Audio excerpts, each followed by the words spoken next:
So this is my last ride on my 2023 Triumph Speed Twin 1200.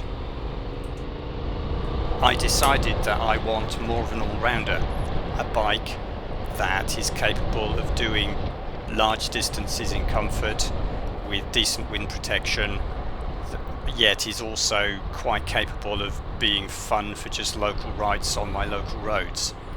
I also wanted something that I could fit lockable hard luggage to. I'll get round to what that bike is at the end, but I thought I'd start off by summing up what 2 years with my Speed Twin 1200 has actually been like.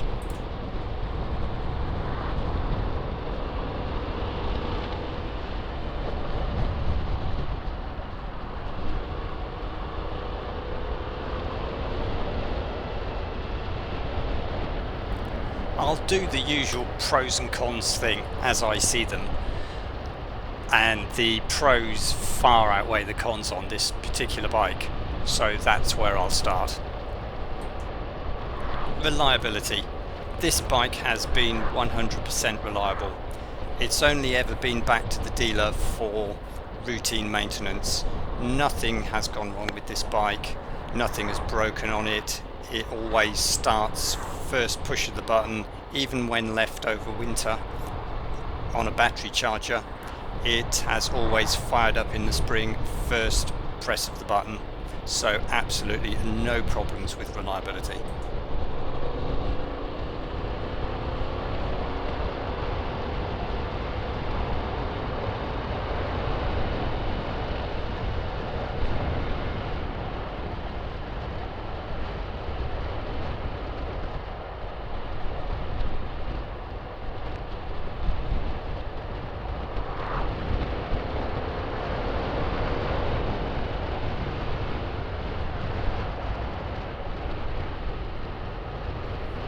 Quality. I've been impressed with the quality of all the Triumphs that I've owned over the years, and this one is no exception. I really like the analog twin dial display that the Speed Twin has, and it's a real shame that Triumph chose to ditch this for the 25 model year version, but overall quality top drawer.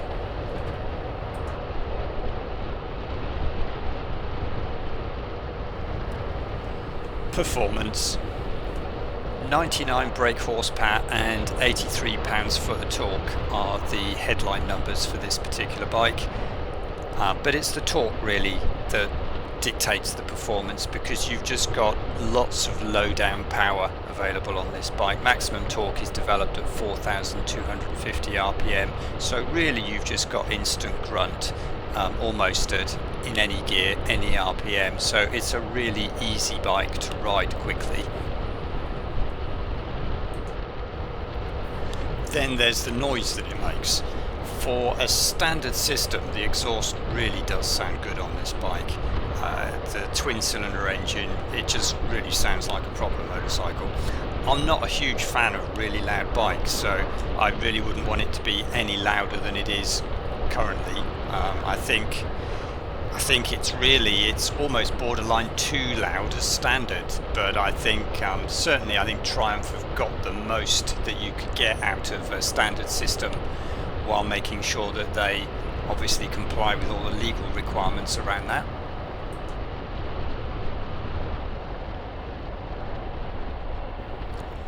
Fuel economy, it's averaged just over 60 miles per gallon. That's UK imperial gallons, so equivalent of about 50 miles per gallon US, I think.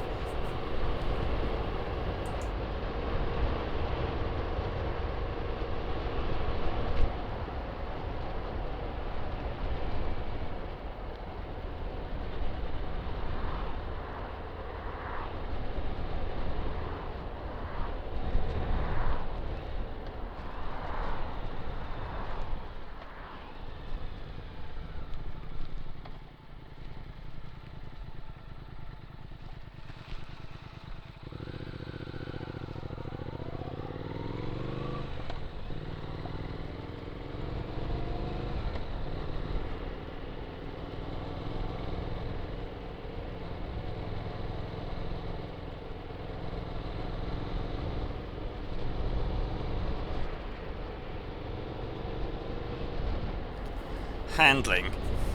I've used this purely as a road bike. I've never taken it on track and never had any particular desire to take it on track.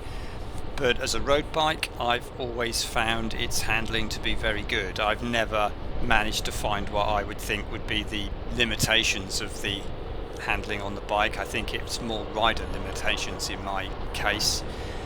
The tyres, it's on Metzler Race Tech tyres. They're quite extreme tyres in terms of their semi-slicks really, but they do offer a prodigious amount of grip, that's for sure. So I find the basic suspension to be pretty good.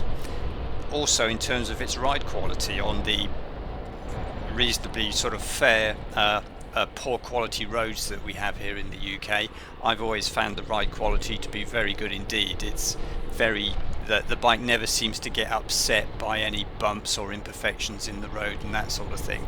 So I know a lot of people do seem to look at upgrading the suspension, particularly the rear shocks on the bike. Obviously there's the Öhlins adjustable suspension that you can fit, and I'm sure that would offer an improvement, but it isn't something that I've ever felt the need to do. From my point of view, I suppose if I were to get Öhlins suspension for the bike, it would really be purely for aesthetic reasons, because it just looks great rather than the any particular benefits that it might bring to the handling.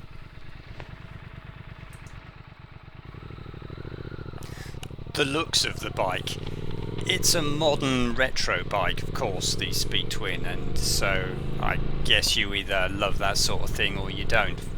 From my point of view, I do love that sort of thing.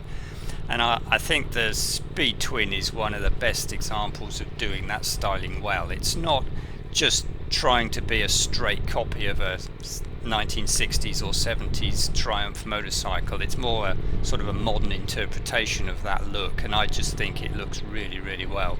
It a bit like the noise it makes, the looks of it as well. It just looks like a motorcycle should look.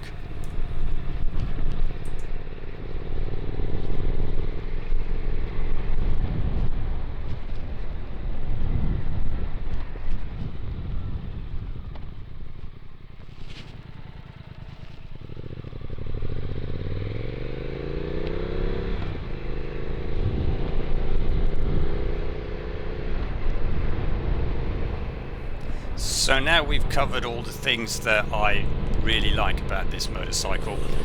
What are the things that I'm not so keen on? Well, the first thing is the wind blast. I mean, that's not a fault of this particular motorcycle, of course, because it's a naked motorcycle, so you're always going to get wind blast. And speeds up to about 70 miles an hour. It's not too bad, it's all quite tolerable, but once you get to 70 plus miles an hour, so if you want to cruise at say between 70 and 80 on the highway or the motorway here in the UK, then it becomes pretty tiresome pretty quickly, really. It does for me at least. Obviously some people are much more tolerant of wind blast than others, and I think I'm fairly tolerant, but I think on normal give or take A roads, it's where you're varying your speed quite a lot, then it's really not a problem. But if you just sat cruising at 70 plus miles per hour for any length of time, then it just gets really, really tiring. You can get screens, of course, to fit to the bike, and I've thought about doing that in the past, but screens seem to fall into two categories really. You either get the very small fly screens, which frankly do next to nothing, or you can get a really large screen which will give you decent wind protection but just look absolutely horrific on naked motorcycles. So there isn't really, in my view, a really good compromise in terms of looks over effectiveness when it comes to fitting aftermarket screens to naked motorcycles. So I preferred to just put up with the wind blast, but certainly if you're going to do a big distance, you're going to do a long tour, then it's going to make for a very tiring day. Seat comfort. So first of all, I suppose, confession to make, I've never found a motorcycle seat that I find entirely comfortable.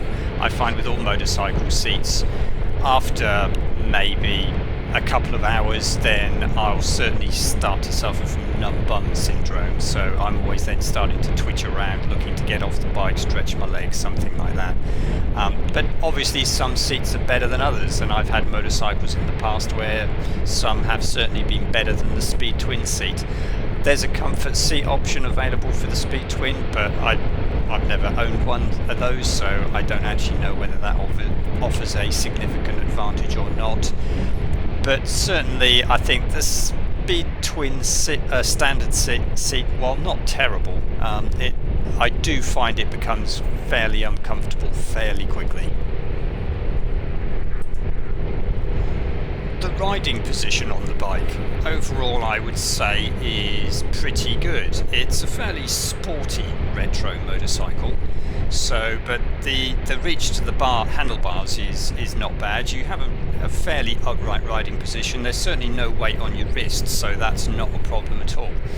However, the Speed Twin is a fairly compact motorcycle, so particularly if you've got long legs, you're actually going to find that the riding position can get a little bit cramped. I'm 6 feet tall, 32-inch inside leg, and the riding position for me is okay, but I do find that my knees are fairly well bent when having my feet on the pegs, so it's not generally a problem. But again, after a while I'll start to feel like I really need to stretch my legs, but certainly that's not as big a problem as I find the seat comfort. So certainly my bum will start to suffer long before my knees do. The weight of the bike. I don't really view the weight of the bike as being a particular positive or negative.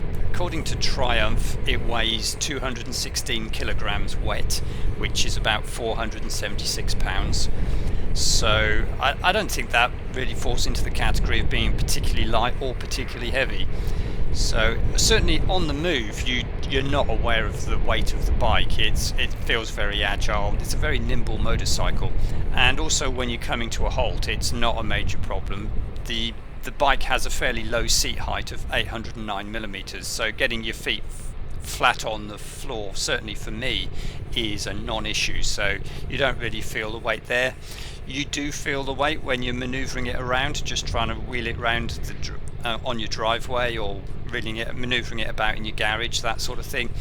But it is a fairly compact motorcycle, so it carries its weight low down. So that in effect is not a major problem. So don't view the weight as a negative or particularly a positive either.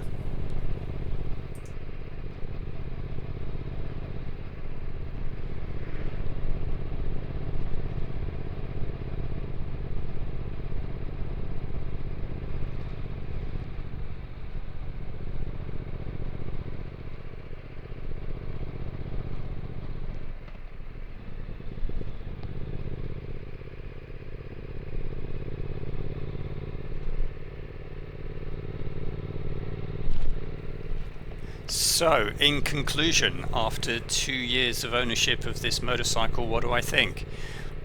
Overall, I've been really impressed with it. It's been an absolutely great motorcycle. It's a naked motorcycle, so it has all the drawbacks that comes with that. But in terms of the way it rides, the way it looks, the way it handles, everything has been absolutely great with this motorcycle. I also, as I've mentioned before, the reliability has been absolutely 100%, so that's always impressive. Overall, do I regret buying the Triumph Speed Triple 1200? Absolutely not. I've really enjoyed owning it. In an ideal world, I'd keep it, but I do need a more all-round kind of motorcycle, so that's the reason that I decided I'm going to make the change. But if finances and space allowed, I certainly would have kept this motorcycle alongside whatever I get next.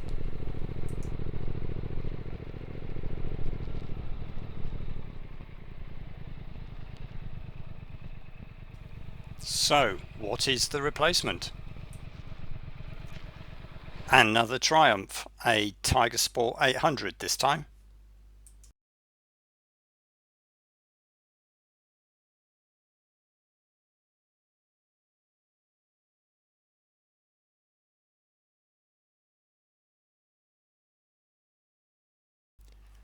I need to get it run in and its first 600 mile service done and out of the way, and then hopefully some tours.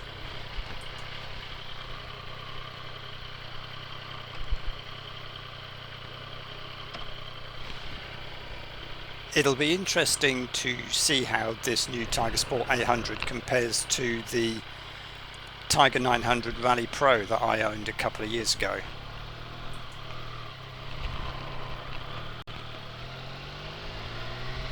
The combination of the height and weight of the 900 Rally Pro that I had meant that I was never entirely comfortable riding that bike, but this new Tiger Sport 800, it's smaller, lighter, lower, carries its weight more low down, and it's more powerful, so hoping that it will be the perfect combination.